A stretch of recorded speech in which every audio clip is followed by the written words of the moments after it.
Hello everyone. So in this video we have to learn about the layers of the cornea. Cornea is made up of 6 layers. So first the outermost layer is outermost layer or interior layer. It is made up of epithelium. Epithelium is non-keratinized and stratified. What does it mean that it is stratified? It means we have the stratas, that is we have the layers. Basal layer of it is made up of columnar cells, then middle layer, then above to it is a superficial layer which is made up of squamous cells. Okay, now basal layer undergo the mitosis, therefore it justifies that corneal epithelium can regenerate. Okay, outermost layer is made up of epithelium that is non-keratinized, stratified. That stratified means that it have layers which undergo the mitosis. It therefore corneal epithelium can regenerate. Okay, next layer is we have the Bowman's layer. Bowman's layer of it is not a true basement membrane. Why it is not a true basement membrane? Because it is a pass negative. Usually the basement membranes are pass positive, but it is pass negative. Therefore, it is known as not a true basement membrane or false basement membrane. What do we mean by the pass? It is periodic acid skiff. Okay. Next is it is acellular. Acellular therefore can't regenerate simply. If any injury occurs to it, it heals by scarring, that which leads to the corneal opacity. Okay, which leads to the loss of the vision. Now corneal opacity is further of three types. Nebular, macular and licomatous. Nebular, macular and licomatous. Okay, now we have to see the difference between these three types on the basis of pupillary margin and iris structure details. Nebular, it is normal. It is just a slight that disturbances in there. Okay, from this we can see pupillary margins very clearly visible and iris structures are also visible. Macular, it is in between this, not very dense and not very faint. So pupillary margins are visible, but iris structures details we can't see from this. Leukomatous or dense or completely white. Completely white means we can't see the pupillary margins, we can't see the iris structure details. So my important question is to you that maximum visual loss is seen in which condition? Leukomatous? Obviously. Now maximum visual disturbances is seen in which case? You will say leukomatous. It is absolutely wrong. It is seen in the case of nebular, because if we can see in this diagram, leukomatous or leukoma is the condition when the light rays are not able to pass in it. So there is visual loss but not visual disturbances, as light is not passing. Next is we have nebula. Light is passing but it undergo diffraction, that is light is spreading into various directions due to its disturbed corneal layer. Okay, so maximum visual disturbances is seen with nebula or disturbances or distortion.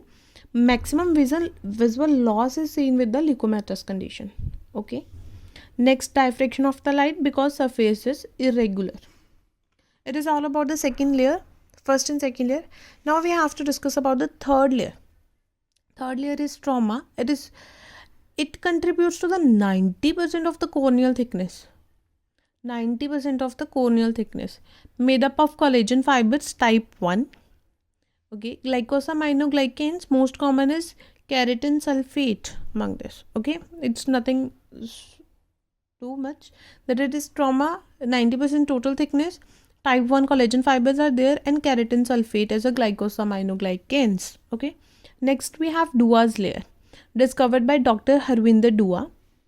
Strongest corneal layer, its thickness is 7 to 14 microns. Remember this point, 90% of total thickness is by the stroma, but the strongest layer is by the Dua. Strongest layer is Dua's layer. Remember this point. Okay, next we have the descent membrane, descendants membrane. Descendant membrane, it's secreted continuously by the underlying endothelial cells, therefore it can regenerate. Its thickness increases throughout the life. Peripheral termination of the descendants membrane is known as Schwalbe's line. Okay, next and the last layer is, innermost layer is innermost or posterior layer, also known as endothelium. So in this, it is a single cell layer, metabolically active layer. Its function is maintain the corneal transparency. Now how it maintains the corneal transparency? By two methods. Actively, sodium potassium pumps are there. Sodium potassium ATPase pumps are there to maintain the corneal dehydration. If it maintains a is able to maintain it in a dehydrated state, then it can maintain its transparency. Next we have the tight junctions, which do not allow the water or the aqueous to penetrate into the cornea, therefore leads to dehydration. But if there is a breach, then it leads to the leakage होगी. Leakage leads to the corneal edema. Okay.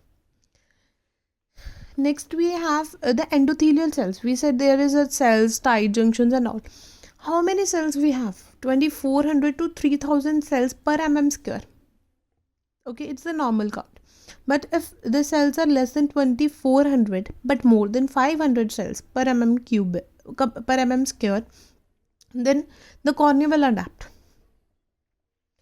How cornea will adapt? By the phenomena polymegathism and polymorphism. Polymegathism means increase in the size and polymorphism means change in the shape.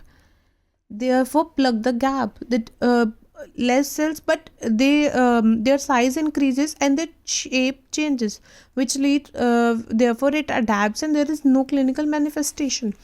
But if the amount is less than 500 per mm square, then corneal decompensation, cornea can't compensate it. It leads to the hazy and edematous cornea. Okay, it leads to the condition hazy and edematous cornea. Next we have endothelial cell count done by the, how we can calculate that this is less than 500 mm square or it is 2400 mm or whatsoever. So how we can calculate? It is calculated by the help of specular microscopy. Okay, this is all about the layers of the cornea, that is